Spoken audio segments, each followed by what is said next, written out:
Hello, Ingrid. Thank you for your time. It's very nice to talk to you, and I appreciate that you are sharing your story with us. Do you Can you say a little bit about your background and your person? Yes, my name is Ingerid. I'm 57 years old.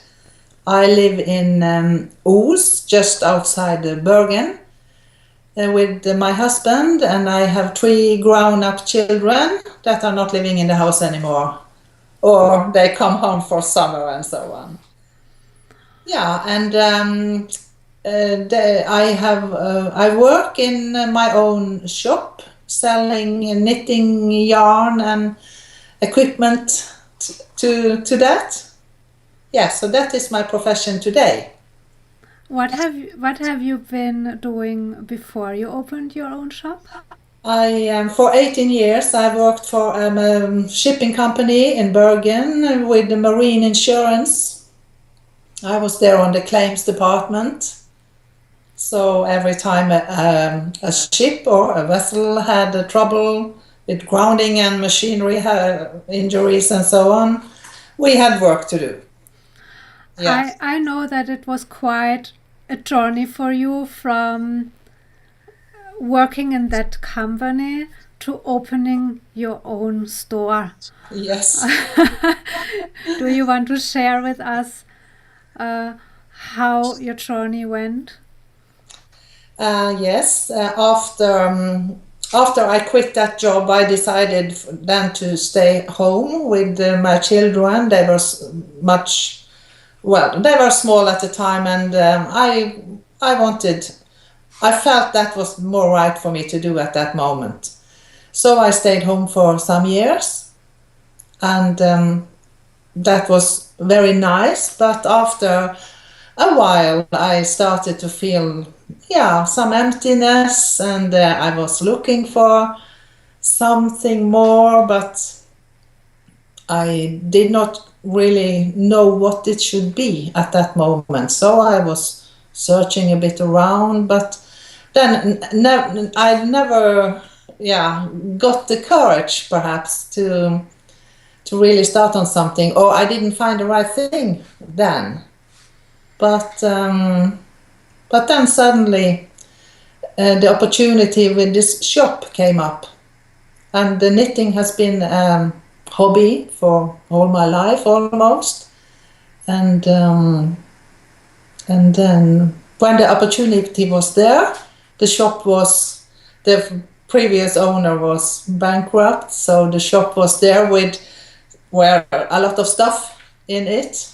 And I decided a short discussion with my husband, and also I got help from Pål-Esben with the techniques we had learned so far. So then the decision was taken. It sounds very easy when we listen to you. You know, I had a passion, I wanted to make it my profession, and then the opportunity came up and I took it. But of course, it is a story of struggle as well. This cannot be so easy as it sounds now. When you met Paul, where have you been in your life and also with your project to live out your passion? And what steps did you take to make this happen? Well, when I first met him and he was holding his first Rainbow Reiki class in Norway, that was in 2006. Well, my self-esteem, among other things, were not the best. I don't think I felt very happy. I was lacking something. I felt that should be happy because everything around me was okay. We had a house, the children were not ill, and So then I had this bad consciousness feeling about not being happy. Yeah. So, but when I started to learn Rainbow Reiki, and well, it's not all. It's more. It's more the thing beyond the techniques. That really, the techniques is one thing. That's theory, in fact, and you just can learn to do it. But underneath that, there are so much more, which is more like you develop yourself very much, and also you get a new angles on how to look at life, and how to you understand more, and I think that has helped me the most these years. And also it was 1 year after I started that the shop came up, and I bought that shop, and of course I have learned a lot after that, but that 1 year gave me enough to really being able to go for it, to have the self-esteem, and to get the courage, yes, and to really take the step. Yes. And I must say, you have a very special niche in having a store to knit, and to sell knitting equipment is also very special. And this is nothing where people would say spontaneously, "Oh, this is going to be a great business." So it took, I think, it took double courage to open a store like this. Mm-hmm. Yeah, perhaps it did. Well, I had to invest some money, but it was not very much money involved at that time. But as it is now, it is real. It's really a good business, and I make a good living, and I have 3 women working for me, and so it's You made it a success story. It is a success story, yes. And I remember that when you opened your store, that you had a very funny experience, because what you were fearing most was, what if a customer comes in and has a question and I don't know what to answer, because you didn't know everything, and opening up a shop, you don't have all the experience, of course. So, and you said, I learned something from Paul that I implemented, and it worked beautifully. What was that? Well, I found out I just have to take it with humor. I have to be humorous when people come in, and for the first time I unlocked the door, I was terrified. Oh, perhaps someone will come in. What will they ask for? So, but I found out I just have to, stand there, and I just told the customer, or I said to the one customer who was coming, I did not know what she was asking for. What is that? And I found out. I asked her, can you look around? Perhaps you can see it here. And then made us both laugh. And I don't remember if she found it, but that was the way I had to develop myself in that shop, to know the things, because there were things there which I had bought that I didn't know what was for. But that has changed, of course. So now I know more. Yeah. Yes, now you're experienced. You have hired 3 people.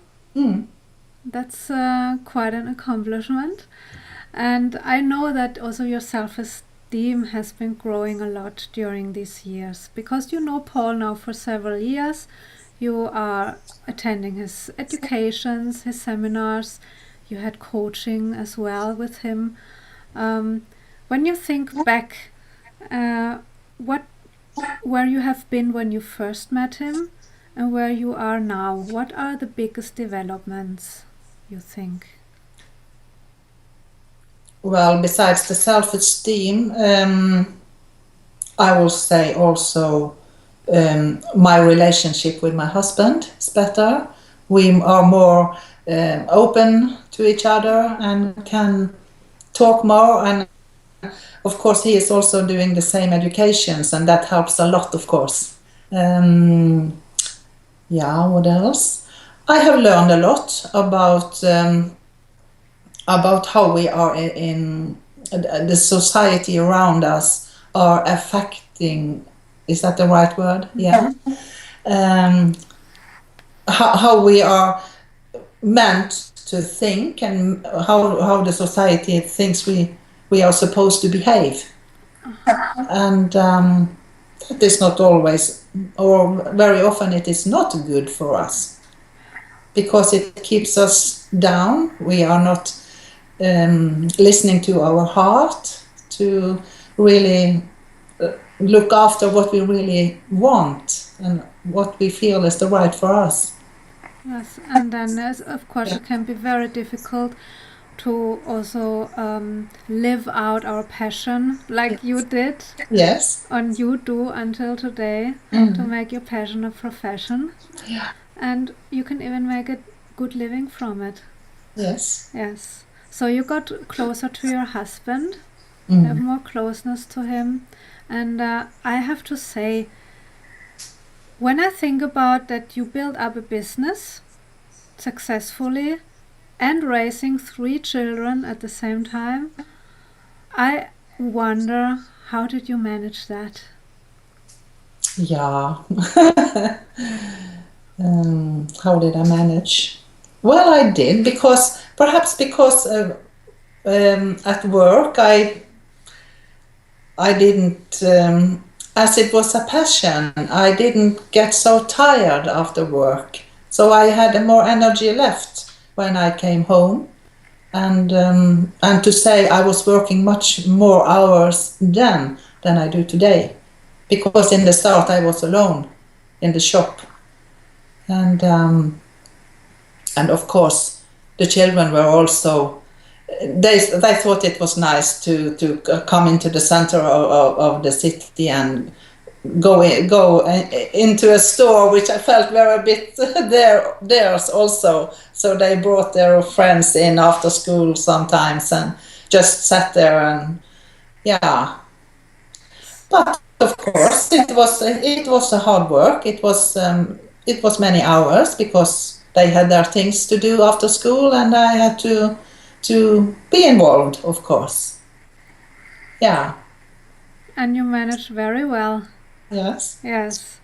Yes, they are grown up now and they are doing very well. Yes. So you would say that if you do something that fulfills you and make you happy, then other tasks in life go easier as well? Yes, because they fill you with pleasure, and they fill you with energy. If you do what you really go or you feel is good, or yeah, then you don't need you don't use so much energy on it. It fills you. Yeah. So that is a great experience. To make changes, it takes some effort and also the will to put what you learn into action. And when people watch this video, they might get the impression everything goes so smoothly, everything is easy, but I know you also have a story of struggle. What were your struggles on your path now for the last few years? Yeah. Oh, there has been a lot of struggle, and I have thought many times, no, I quit everything. I don't want to learn anymore. To know so much is, the consciousness also demands action afterwards, and that is really, really not the best all the time, because you have this inner struggle, and yeah. There has been a lot of struggle, yes. But you overcame. You overcame your struggle, and what was hindering you to walk your path? What was most helpful for you when you felt I don't want to learn more. I want to quit. Best is to stay in old patterns. It's more comfortable. What helped you to go out of your comfort zone? Well, because in Rainbow Reiki and also in White Feather Shamanism, we learn techniques how to calm down, how to get in contact with more yourself, and yeah. When using that, for some time I didn't use them at all because I didn't want to touch anything. But then I also knew deep inside, I knew if I quit, that will be terrible for me. It will be a disaster, and so. Yeah, and then also Pål-Esben, he often says to a student that I never give up on you. I think you give up on yourself long before I give up on you. So this was the motivation for you? Yeah, it has been because he is. Everything he is doing is from a very good heart. You feel that it's not his ego talking. It is he wants to help, really, and even though the things he says, it's not the nicest thing always, because then because or my way of reacting to it is not very positive always. Can you say more about what this is when the things he says are not always the nicest? Because then he touches a point where I need to really be conscious that this is a problem I have. Okay. In my development or on my way to be more happy. Mm-hmm. So when he touches that, there I know here is work to do on this topic. So, yeah. I see. Mm-hmm. Well, that is something I guess many people experience in their life. It is a challenge to stay and work on your topics, and sometimes it's perhaps not always nice to hear when someone is pointing out on our situation and gives a clear analyze. But I know that you always overcame a struggle and went for it, even if you took some time to think about it, and then you worked your way through. Yeah. But it has taken time, of course. Yeah, it has. But we are talking about months and years of development here, not weeks. No, right? Mm-hmm. Years. Yes. Yes. Yeah. So when you think about where you are heading in future, what is your vision for your life? Where do you want to navigate to? Yeah. Where do I want to navigate to? I want to continue, of course, with these holy cows, as Pål-Esben calls them, when we are reacting negatively on something. I have to do that. I also have a vision to be more, perhaps work less in my shop, but still have it, and then I can use more time on a small farm that we have now to perhaps grow my own food, vegetables and fruits, perhaps, and yes, you just got an old farm, and I know that you have plans to leave part of your old life behind sell your house you have now and move there. Yeah. It is more in the countryside. It is a very beautiful place. Yes. And this would be a big transition in your life. So you are again in a big change. Yes, but that is something I have dreamt of for really a long time. And now the opportunity is there. And yeah. So it's another dream come true. Yeah, it is, in fact. And I don't know if I had been aware of that dream many years ago. I wouldn't dare to dream it, I think.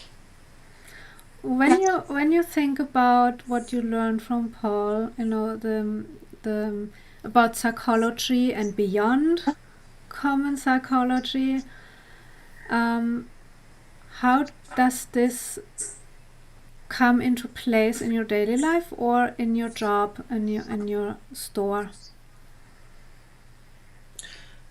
Well, in the store, I think I use it when I talk to the customer and to find out what does this customer want, what does she need, and I can use what I have learned to, in a way, understand her more than what she is telling me, because I have had some experiences with that I can, because they can come in there and they only want something to do and they don't know what, and then often I can help them to find out what this is, and that is, yeah. You said something remarkable to me a couple of weeks ago. You said, I am not so much focused on selling and how much I sell, but I'm very much focused on my customers' needs. And because if I can fulfill their needs, if I can make them happy and satisfied, they are going to buy and I make sales. Yes. And as I find, is a very beautiful attitude. Yes. But that is also, it is a very good feeling for me also when the customer is leaving the shop and is happy and or cannot get home fast enough to get started on the project. That is really a good feeling, both for the customer but also for me. Yeah. I don't know many shop owners who see it like that. No, perhaps not.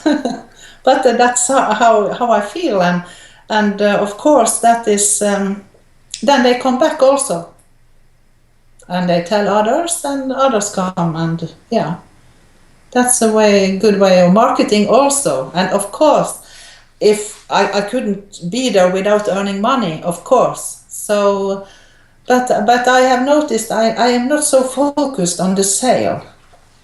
And sometimes also a customer coming in and asking for something that I don't have, I try to help and tell them where they can go to another store, perhaps to get what they want at the moment. So I give service without they buy anything. Mm-hmm. Yes, that is, I find a very beautiful attitude and unusual in the business world. So I'm very happy that you are going to fulfill your next big dream. Yes. That you are focused also then on your private life after you have built up your business. It's maybe time to also have a focus more on private life and what passion you have there. You want to live out as well. And I think that listening to your story, many women can relate to, especially if they had a break in their occupation because they raised their kids. Is there any special message you want to give to those women in particular on their way? Well, what I would say is that they should listen to their heart and try not to be influenced so much what others are telling them to do, because others cannot say what they really what really is the best for them to be happy. And try to rely on your feelings that I would think that would be, at least for me, that has been very helpful, and it has not been easy always, because very often the closest family members and so on can sometimes hold you back from your dreams, because you have to stay as it has always been in the family. Your sister and brothers, and also parents, always, sometimes at least. So if you have a passion and it's not very unrealistic, then go for it. That I would say. That is very beautiful words. Thank you very much, Ingrid. Okay. Thank you.